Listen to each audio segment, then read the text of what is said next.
잠시 한번 기도하겠습니다. 하나님 아버지, 참 이렇게 삭막하고 황량하고 어두운 이 세상 속에 이 너무나도 사랑스럽고 아름다운 천국과 닮은 이 공동체가 있는 것이 얼마나 감사한지요. 오늘 또 그 천국의 주님의 말씀을 듣고서 저희들이 나왔습니다. 주님, 우리의 마음을 활짝 열어주시고 우리의 마음을 기경해 주시고 그 주님의 천국 말씀의 씨앗이 잘 심겨져서 정말 주님이 원하시고 또 우리가 그토록 바라는 그 천국의 열매가 100배, 60배, 30배 맺히는 놀라운 은혜가 있게 도와주시옵소서. 예수 그리스도 이름으로 기도합니다. 아멘. 그 천국 침투 작전은 힘이나 무력으로 오는 것이 아니라 씨앗이 땅에 심겨지듯이 온다고 말씀드렸습니다. 천국 말씀의 씨앗이 사람들의 마음에 땅에 심겨지는 방식으로 천국이 이 땅에 침투해 들어옵니다. 영생을 얻는 믿음은 사도 바울이 이야기한 것처럼 믿음은 들음에서 나고 그 들음은 그리스도의 말씀으로 말미암는다고 했죠. 그래서 말씀을 잘 들어야 되고 그 말씀을 자기 마음에 비춰보아야 합니다. 잘 듣고 잘 이해해야 한다고 말씀드렸는데 이것은 그냥 지적으로만 프로세스하는 것을 가르치는 것이 아니라 우리의 삶의 스타일로 삶 전체로 그 말씀을 받아들이는 것을 이야기하는 것이죠. 그래서 세 가지 종류의 땅을 바탕으로 지금 제대로 내가 말씀을 듣고 받아들이고 있는지 테스트를 점검을 해보아야 한다고 했습니다. 그리고 그럼 어떻게 하나님께서 우리의 마음을 좋은 땅으로 만들어 주시는가 하고 지난주에 결론을 드리지 않고 마쳤죠. 혹시 지난주에 말씀을 못 들으신 분 계시면 유튜브로 이렇게 먼저 들으시고 하시면 도움이 될 수 있을 것 같습니다. 근데 실은 지난주 말씀을 드리지 않았지만 어떻게 좋은 땅이 될 수 있는가라는 질문에 대한 대답은요, 오늘 말씀을 드리면 실은 좋은 땅이 될 수 없다라는 것입니다. 이런 이야기를 드리면 그런 마음이 들죠. 돈을 주고 어뮤즈먼트 파크에 갔는데 모든 게 클로즈 됐습니다. 그런 마음이 들면서 돈 환불해 주세요. 이제 그렇게 하고 싶은 마음이 드는 말인 것 같아요. 좋은 밭이 되려고 왔는데 답은 좋은 밭이 될 수 없다라는 겁니다. 결론적으로 우리의 힘으로는 좋은 밭이 될 수 없습니다. 세 가지 종류의 밭, 길거리, 돌밭, 가시덤불은 자연적인 인간이 태어나서 가질 수밖에 없는 종류의 땅이라고 예수님이 말씀하고 계시는 거죠. 죄의 포로가 되어서 대적에게 길거리에서 이리저리 끌려다니는 자들이 되었고 돌 같은 마음이 꽉 박혀 있어서 도저히 씨가 뿌리를 내릴 수 없고 고난과 역경 속에서 말라 비틀어질 수밖에 없고 열심히 일을 해서 열심히 노력을 해서 뭔가를 일구어내려고 하는데 일을 하면 할수록 우리 창세기에 나온 것처럼 땅이 가시와 엉겅퀴만 내는 그런 인생을 우리는 살아갈 수밖에 없습니다. 이 아예 사도 바울은 로마서에서 이것을 이렇게 표현했죠. 피조물이 이 온 창조 세계가 다 이제까지 함께 탄식하며 우리 죄 때문에요. 이 온 세상이 이 땅이 탄식하며 함께 고통을 겪고 있다라고 표현을 할 정도입니다. 우리의 마음은 그렇게 죄와 욕심으로 말미암아 늘 세상의 것들 때문에 마음이 나뉘어지고 염려하고 걱정하고 흔들리고 주저앉기 일수인 것입니다. 쉽게 이야기해서 답이 없는 인생인 거죠. 그리고는 예수님께서 좋은 땅을 소개해 주시죠. 100배, 60배, 30배 결실을 맺는다고 하십니다. 그러니까 여러분 이 비유를 교회를 오래 다니신 분들은 잘 알고 계실 거고 또 많이 들으셨을 것입니다. 그런데 이 비유의 결론이 좋은 땅이 되자가 실은 아닙니다. 보통 생각하는 것처럼 좋은 밭이 되자가 이 비유의 핵심이 아니라는 거죠. 이 비유를 듣고 있으면 그런 생각 안 드셨는지 모르겠어요. 저는 이 말씀을 들을 때마다 한편으로는 좀 짜증이 나죠. 그래서 뭐 어쩌라고. 이 세 가지 밭 있고 좋은 밭이 있고 뭐 어떻게 하라고요.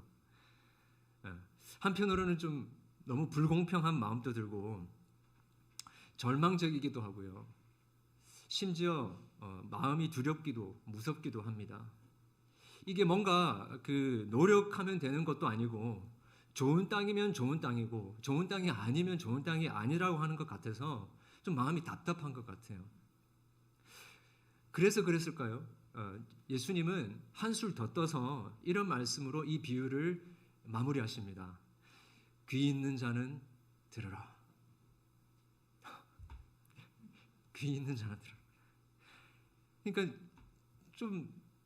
저는 그래서 예수님 너무 좀 무책임하신 거 아니에요? 이해하고 들을 자는 듣고 들을 귀가 없는, 이해하지 못하는 사람을 이해하지 못한다라고요? 그냥 이거는 이해 못하는 정도로 끝나는 문제가 아니라고 지난번 말씀드렸죠. 이게 죽고 사는 문제이고 천국과 지옥에 관한 문제인데 이렇게 툭 던지시고 가시면 어떡합니까? 그런 마음이 드는 거죠. 이 비유를 말씀하시면서 이 비유를 깨닫지 못하는 것 그 자체가 결국에는 그 사람이 좋은 땅이 아니다라는 것을 증명하게 되어져 버리는 거죠. 그래서 제자들이 예수님께 여쭙습니다. 왜 예수님 비유로 말씀하십니까? 이 제자들의 답답함은 그런 거죠. 예수님께서 말씀 한마디만 하시면 죽은 자도 살리시고 성난 바다도 잠잠케 하시고 안진뱅이도 일으키게 하시고 눈먼 자도 뜨게 하시는 분이신데 왜 이렇게 돌려서 이렇게 비유로 말씀하십니까? 하나님의 영광을 확 그냥 나타내시면 모두 다 새파랗게 질려가지고 무릎을 꿇을 텐데 뭐 이걸 비유로 이렇게 말씀하십니까? 하는 거죠. 예수님의 그 동생들도 그 자기 형 예수님을 믿지 않고 이렇게 빈정대면서 이야기했죠. 예루살렘에 예수님께서 6월절에 예루살렘에 안 올라가겠다고 그러시죠. 이 동생들이 비난을 합니다.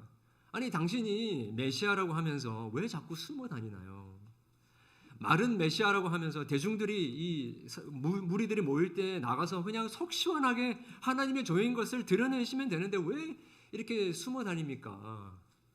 그냥 어떤 기적을 베푸고 표적을 베푸시고 난 다음에 항상 조용해 사람들에게 알려지지 않도록 조용해 왜 그러시나요? 도대체 무슨 문제 때문에 그렇게 하시는 것일까요? 예수님이 거기에 대해서 대답을 하시면서 제자들에게 이렇게 말씀하시죠. 아주 의미심장한 말씀을 하십니다. 11절부터 보니까 천국의 비밀을 아는 것이 너희에게는 허락되었으나 그들에게는 아니 되었다. 물이 있는 자는 받아 넉넉하게 되고 없는 자는 그 있는 것도 다 빼앗기리라. 그러므로 내가 그들에게 비유로 말하는 것은 그들이 보아도 보지 못하며 들어도 듣지 못하며 깨닫지 못함이니라. 즉 이 천국의 비밀을 이 씨 뿌리는 자의 비유로 말씀하시는 이유는 듣고 깨달을 자들은 깨닫고 깨닫지 못할 것이기 때문에 깨닫지 못하는 자는 깨닫지 못할 것이기 때문에 이렇게 비유로 말씀하신다는 것입니다. 즉 제자들에게는 그 천국의 비밀을 아는 것이 허락되었는데 다른 사람에게는 허락되지 않았다라는 것이죠. 그래서 이 비유를 깨달을 수 없는데 너희에게는 알게 되었다. 그래서 이 깨달은 자는 있는 자라고 표현하고 있죠. 받아서 넉넉하게 되고 없는 자는 그 있는 것도 빼앗기리라. 이게 무슨 부익부 빈익빈도 아니고 이게 무슨 경제적인 이야기를 하시는 것 같은데 저는 그런 생각에서 이 주식 같은 거 이런 거 이야기하시나?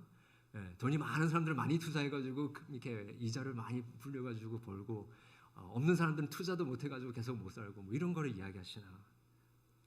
그런 어떤 경제적인 것을 이야기하는 게 아니라 영적인 것을 이야기하는 것이죠, 그죠? 천국의 비밀을 아는 사람들은 그 영적인 눈이 띄어지는 순간에 그 천국의 축복은 기하급수적으로 불어날 수밖에 없다라는 것을 이야기하십니다. 이게 2배, 3배도 아니고요. 30배, 60배, 100배. 여러분 금리 100배 한번 들어본 적 있으십니까? 그런 거 있으면 곧바로 투자를 할 것 같은데. 여러분 그런 거라는 거예요. 누룩이 한꺼번에 확 퍼져가지고 큰 빵이 되듯이 겨자씨 많은 씨앗이 심겨져서 자라서 큰 나무가 되듯이 하나님의 말씀이 심지어 그 말씀이 선포되어지는 순간 온 우주 만물에 확 생겨나듯이 그렇게 천국의 하나님의 나라의 열매는 기하급수적으로 늘어나게 되는 것이다 라고 하십니다. 그런데 이 천국 말씀을 듣지 못하고 이해하지 못하고 받아들이지 못하는 자들은 조금 얻는 것이 아니라 아예 있는 것도 다 없어지면서 아무것도 없게 되어져 버리게 된다라고 하는 것이죠.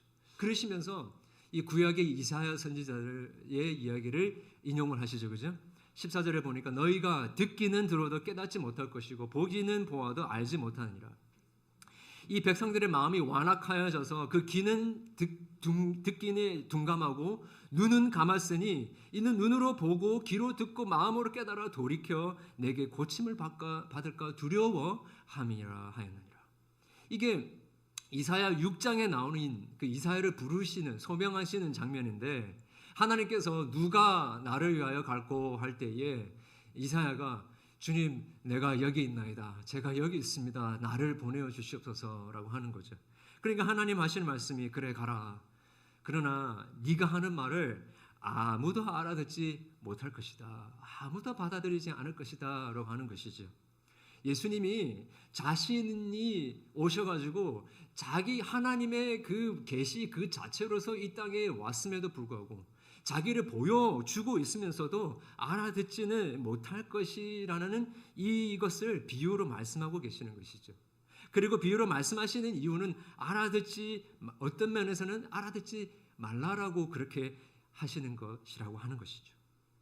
아무도 알아듣지 못할 얘기를 하러 오신 그 예수님이 그 다음에 하시는 말씀이 그러나 너희는 눈으로 봄으로 너희 귀는 들음으로 복이 있도다.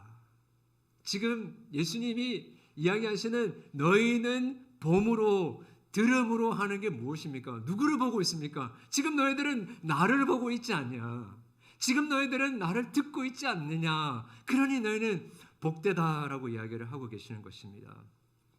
지난주에 어떻게 좋은 밭이 될 수 있을까요? 라고 질문했는데 답이 우리는 좋은 밭이 될 수 없다라고 말씀드렸습니다. 우리는 원래 모두 길가, 돌밭, 가시떨기로 끝날 수밖에 없는 인생입니다. 귀는 듣지 못하고 눈은 보지 못하고 마음은 깨닫지 못한다라는 것이죠. 우리는 아무리 노력해도 모두 길가, 돌밭, 가시떨기와 같아서 천국 말씀의 씨앗이 심겨질 수 없고 뿌리를 내릴 수 없고 고난과 어려움이 오면 도망가 버리고 시험과 유혹을 이길 수 없어서 열매를 맺을 수 없는 밭과 같은 존재들입니다. 좋은 밭이 될 수 없습니다. 그런데 이것은 그 비유의 반쪽이 지나지 않고 이 비유의 다른 반쪽은 어쩌면 더 본질적이고 궁극적인 의미는 바로 이것입니다. 그러니까 주님 말씀하시는 것이 내가 왔다라는 것입니다. 그러니까 내가 왔다라는 것입니다. 알아듣지는 못하는 자를 위하여 내가 왔다라는 거예요. 보아도 깨닫지 못하는 자를 위하여 말로는 되지 않는 자를 위하여 내가 왔다라는 거예요.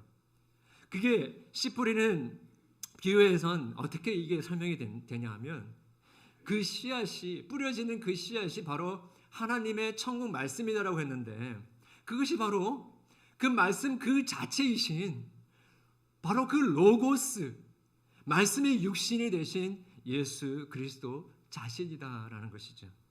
길가에 버려진 이 씨는 새가 주워 먹고 돌짝밭 같은 뿌리를 그곳에는 뿌리를 내리지 못했고 또 가시떨기 밭에는 뿌리를 내렸으나 자라지는 못했습니다. 그러나 옥토에서는 잘 자랍니다. 이 너무 뻔해 보이는 이 이야기. 그러나 지금 얘기한 것과 같이 알아들을 수 없는 일을 위해서 예수님께서 오셨다는 것이죠. 이 예수님의 이 오심, 이 자기 인식 속에서 이 비유를 이해해야 비유가 맞아 들어가게 되는 것입니다. 범죄한 우리 인류의 현실 속에서는 아무리 귀한 것이 와도 열매를 맺을 수가 없습니다. 길가같이 돌짝밭같이 가시떨기같이 무슨 핑계를 대든 어떤 조건에서든지 우리는 다 사망으로 끝날 수밖에 없는 인생이라는 것이죠. 귀한 것을 봐도 모르고 영생을 봐도 모르고, 여러분 심지어 요한복음 1장에서 어떻게 시작을 하고 있습니까? 빛이 세상에 이 어둠 가운데 왔는데 그 어두움이 깨닫지 못하니라. 이게 예수님의 오심의 현실이라는 것이죠. 왜 몰라? 왜 깨닫지 못해? 왜 그 빛에 받아들이지 못해? 라고 하는 것은, 그렇게 질문하는 것은 소용없습니다. 그러면 옥토는 뭔가 그 예수님께서 완전히 바꿔놓은 존재가 되는 것이죠. 비로소 그럴 때에 비로소 생명의 열매가 맺혀지게 되는 것입니다. 예수님을 믿지 않는 자들은 그의 존재가 영원히 되살아나지 않고는 아무리 좋은 말도 아무리 큰 기적도 그들에게서는 결실이 되지 않는다는 것이죠. 그들의 세계는 죽음이 운명인 세계이기 때문에 무엇을 해도 그렇다는 것입니다. 무엇을 해도 아무리 좋은 것이 온다 할지라도 헛되고 거짓되고 외면되고 변명될 뿐이라는 것이죠. 사망으로 끝날 뿐이라는 것입니다. 그러나 예수님이 왔다라는 거예요. 그렇기 때문에 예수님이 왔다라는 것입니다. 여러분, 예수님이 없이 우리 모두는 뭘 해도 헛수고이고 뭘 해도 다 손해이고 뭘 해도 다 비극으로 끝날 수밖에 없는 인생입니다. 그렇기 때문에 예수님이 오신 거예요. 천국 말씀의 씨앗은 예수님 그 자체이십니다. 그 예수님이 땅에 떨어지신 것이죠. 예수님께서 살아계실 때에 자기가 십자가에 죽으실 것을 예언하시며 바라보시면서 하신 말씀이 있죠. 요한복음 12장에 내가 진실로 진실로 너희에게 이르노니 한 알의 밀이 땅에 떨어져 죽지 아니하면 한 알 그대로 있고 죽으면 많은 열매를 맺느니라. 여러분 그렇습니다. 그래요. 내 인생은 원래 길가밭이야. 원래 내 마음은 딱딱해. 도저히 말씀을 받아들일 수가 없고 이해할 수가 없어. 원래 내 마음은 돌짝밭이야. 조금만 힘들면 하나님을 등지고 달아나 버리지. 원래 내 영혼은 가시밭이야. 난 늘 그렇게 주님과 세상 사이에서 머뭇했어. 열매하고는 상관이 없어. 천국과 거리가 멀었어가 아니라, 그래서 우리 예수님께서 한 알의 밀알이 땅에 떨어져 죽듯이 그렇게 십자가에 죽으시려고 이 땅에 오셨다는 거예요. 우리의 딱딱한 마음을 뚫고 들어오시기 위해서, 두려워하고 염려하는 마음에서 참된 안식과 영원한 안전을 주시기 위해서, 혼란스러워하고 이리저리 요동치는 우리의 마음에 그 닷을 내리셔서 꽉 붙들어 주시기 위해서 예수님이 이 땅에 오셨고 십자가에 죽으시고 한 알의 밀알로 땅에 떨어져 묻히셨다. 그리고 부활하셨다. 여러분 이것이 우리의 이 비유가 우리에게 주는 소망인 것입니다. 최근에 기독교 방송에서 그 새롭게 하소서라는 프로그램에 나온 한 자매의 간증을 제가 들었는데 정말 너무 감동이 되더라고요. 욕설이 섞인 랩, 중독으로 유명하고 각종 구설수에 올랐던 그 래퍼가 있는데요. 아마 보신 분들도 계실 거예요. 사치키라는 그 이름을 가진 우리 여자 자매였는데, 이 자매가 3살, 4살 때부터 어릴 때부터 가정폭력, 학교폭력, 그리고 10대 대학교 이렇게 청년이 되면서 마약에 찌든 인생을 살다가 목숨을 자기가 끊으려고까지도 했다고 그래요. 그런데 참 기적적으로 이렇게 살아나서 결국에는 친구, 아는 사람인데 그 예수님을 믿고 완전히 변화된 한 오빠에게 이끌려서 교회까지 갑니다. 가서 예배를 드리는 가운데 그곳에서 정말 하나님을 만나게 되는데요. 예배 드리고 나서 수요 예배 드리고 나서 호텔 방에 갈 곳이 없어가지고 거기서 이제 쉬고 있는데 자다가 일어나는 가운데 엄청난 그 두려움과 그 사단의 공격을 받다가 그렇게 시달리다가 그 오빠한테 전화를 했더니 내가 지금 갈 테니까 무조건 시편을 펴서 시편 읽어 그랬더니 그래서 그냥 시편을 펼쳐가지고 읽기 시작했는데 복 있는 사람은 아시는 것처럼 악인의 길을 따르지 아니하고 죄인들의 길에 서지 아니하며 오만한 자들의 자리에 앉지 아니하고 오직 여호와의 율법을 즐거워하여 그의 율법을 주야로 묵상하는 자가 복 있는 자다라는 이 말씀을 읽는데 여기에 나오는 그 죄인이 바로 자기라는 것을 이제 깨닫게 됐다라는 거예요. 그리고 그들에게 악인에게 주어지는 그 심판이 자기에게 주어진다는 그 확신이 들면서 막 두려워하기 시작했다고 합니다. 그러면서 막 소리를 내면서 그 시편을 읽기 시작했다라는 거예요. 그러면서 마침 도착한 오빠들과 함께 한참을 눈물로 회개했다고 합니다. 주님, 나 이렇게 살기 싫어요. 나 이렇게 죽기 싫어요. 날 좀 구원해 주세요. 날 좀 살려주세요. 그러면서 뜨겁게 회개하고 하나님의 사랑을 이제 경험하게 됐다는데 그리고 나서 4일 동안 밤을 새워서 한 번 읽으면 6시간, 8시간 막 이렇게 성경을 읽기 시작했다고 해요. 그 자매의 마음속에 꽂힌 게 뭐냐면 죄인 중에 괴수라고 했던 사도 바울의 그 고백이 바로 자기를 향한 고백인데 나의 고백이다라는 게 느껴졌다고 합니다.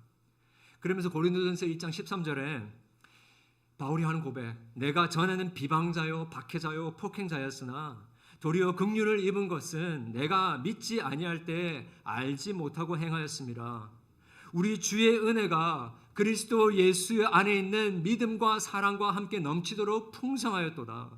미쁘도다 모든 사람이 받을 만한 이 말이여 그리스도 예수께서 죄인을 구원하시려고 세상에 임하셨도다 하였도다.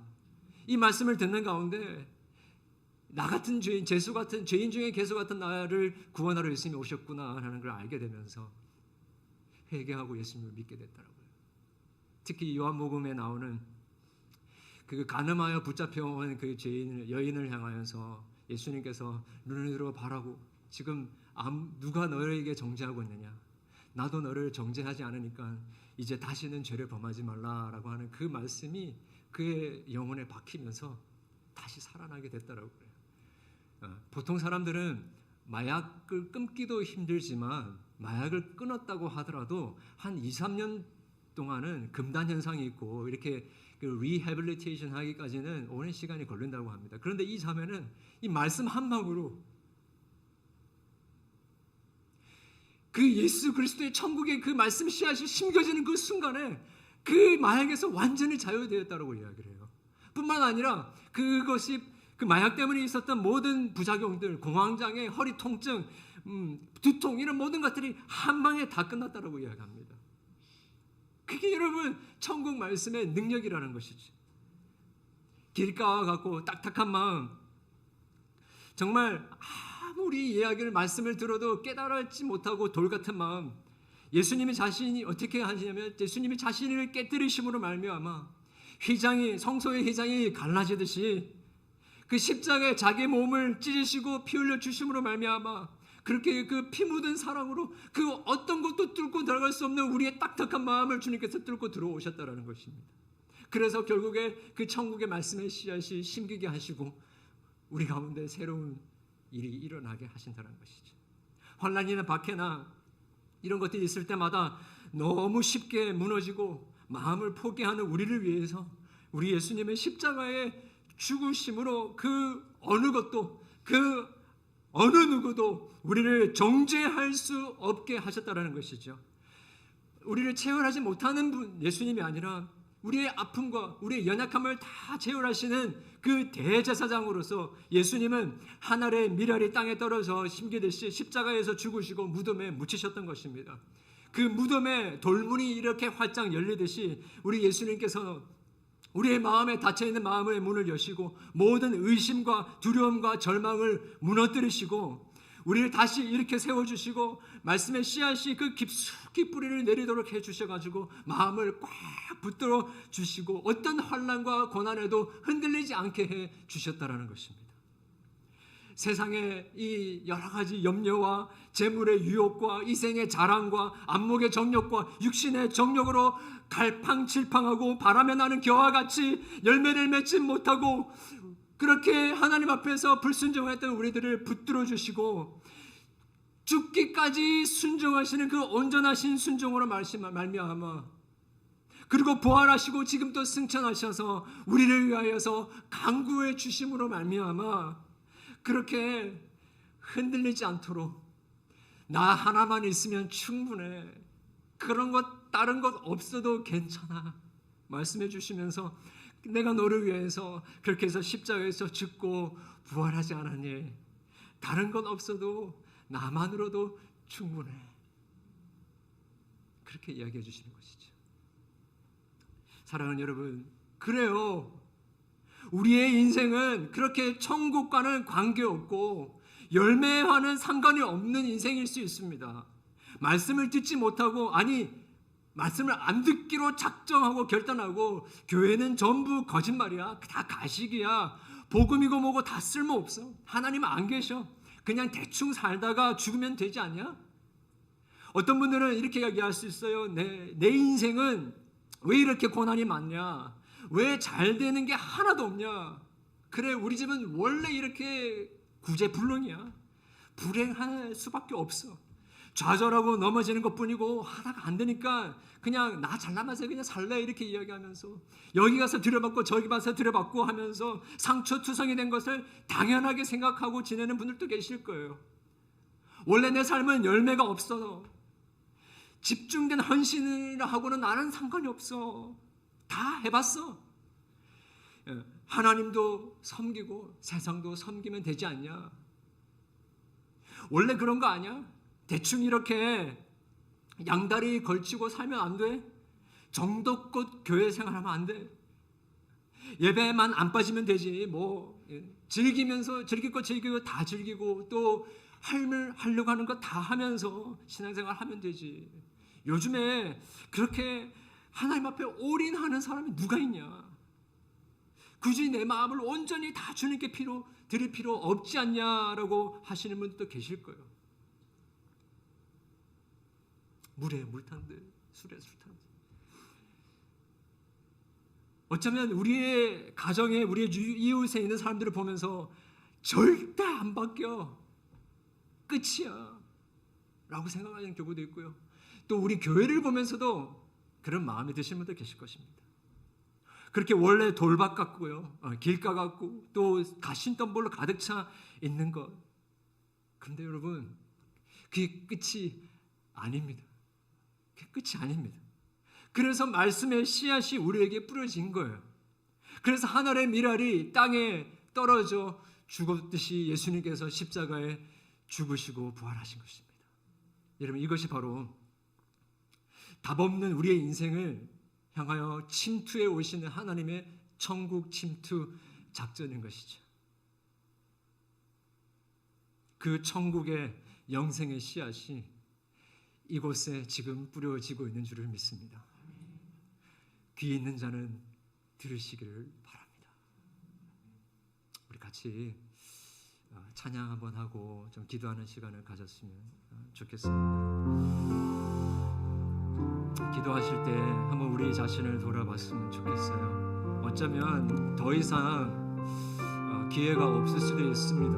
우리가 얼마나 살지도 모르는데 오늘 이 말씀을 들으면서 그렇게 돌밭 같고 거리와 같고 또 가시 덤불 것 같은 내 인생, 정말 아무런 소망이 없고 답이 없는 우리 인생 가운데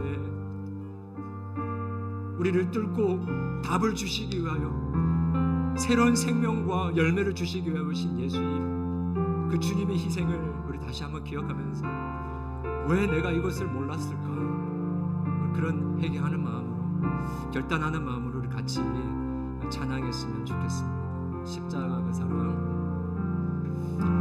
십자가 그 사랑 멀리 떠나서 무너진 나의 삶 속에 잊혀진 주의 돌 같은 내 마음 돌 같은 내 마음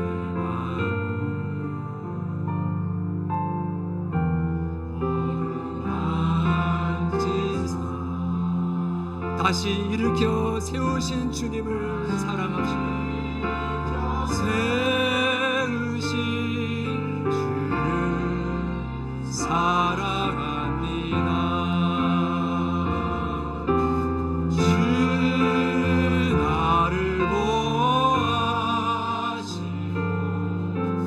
날 부르시니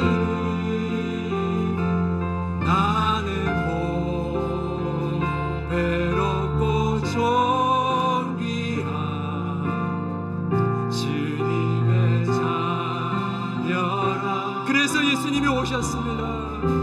주 너를 보아시고 널 붙드시니 너는 외롭고 존귀한 주의 자녀. 우리 다시 한번 고백할까요? 십자가 그 사랑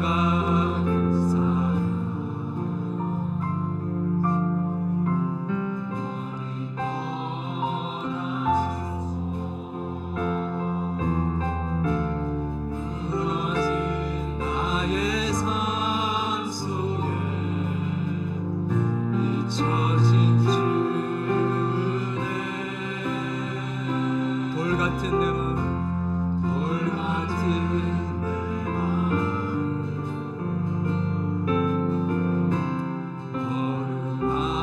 어루만지사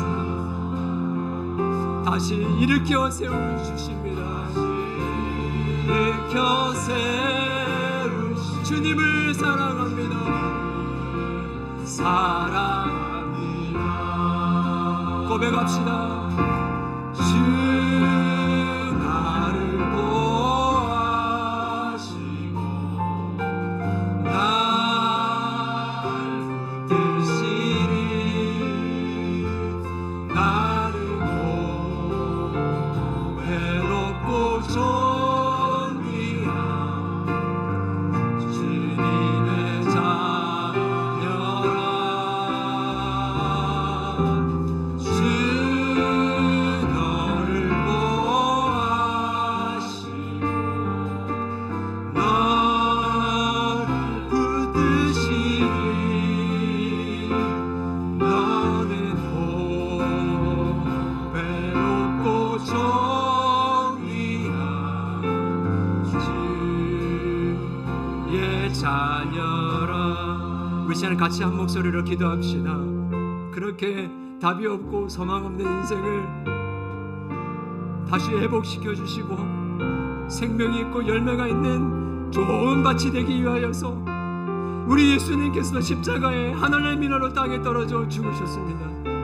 그 주님의 십자가 사랑을 떠나서 황폐하고 무기력한 삶을 살았던 저희들을 회개하면서 주님 다시 그 십자가로 나아가기를 원합니다. 나를 위하여서 죽으신 그 주님의 그 십자가 앞으로 그 그늘 앞으로 나아갑니다. 내 마음을 회복시켜 주시고 정말 답이 보이지 않고 아무런 미래가 보이지 않지만 주님 내 마음을 꿰뚫어 들어오셔서 정말 놀라운 기적의 열매가 맺히도록 도와주시옵소서. 우리 같이 한 목소리로 기도하겠습니다. 하나님 아버지 그렇습니다. 우리는 돌밭 같고 길가와 같고 가시덤불로 가득 찬 소망 없는 아버지 인생들입니다. 하나님 변화되지 아니하고 하나님 어떤 것으로도 아버지 하늘 주님 앞에 나아갈 수 없는 죄인들입니다. 죄인 중에 괴수가 저희들입니다. 아무런 소망 없는 저희들인데 하나님 아버지 십자가의 그 사랑도 잊어버리고 떠난 채로 살았었습니다. 주님 다시 한번 고백합니다. 회개합니다. 그 십자가 앞으로 나아가기를 원합니다. 주님 앞에 다시 엎드리기를 원합니다. 그 십자가의 그 사랑을 붙들고 아버지 나를 위해 죽으신 그 주님의 은혜 안에서 하나님은 다시 좋은 땅 되길 원합니다. 열매 맺는 자 되길 원합니다. 아버지 하나님, 주님 이 세상에 그 아버지 바람이 나는 겨와 같이 방황하는 인생이 되지 아니하고 그 십자가의 사랑에 꼭 붙들려서 하나님의 이 세상을 살아가며 하나님 30배, 60배, 100배의 열매를 맺어드리는 천국 백성 될 수 있도록 역사해 주시옵소서.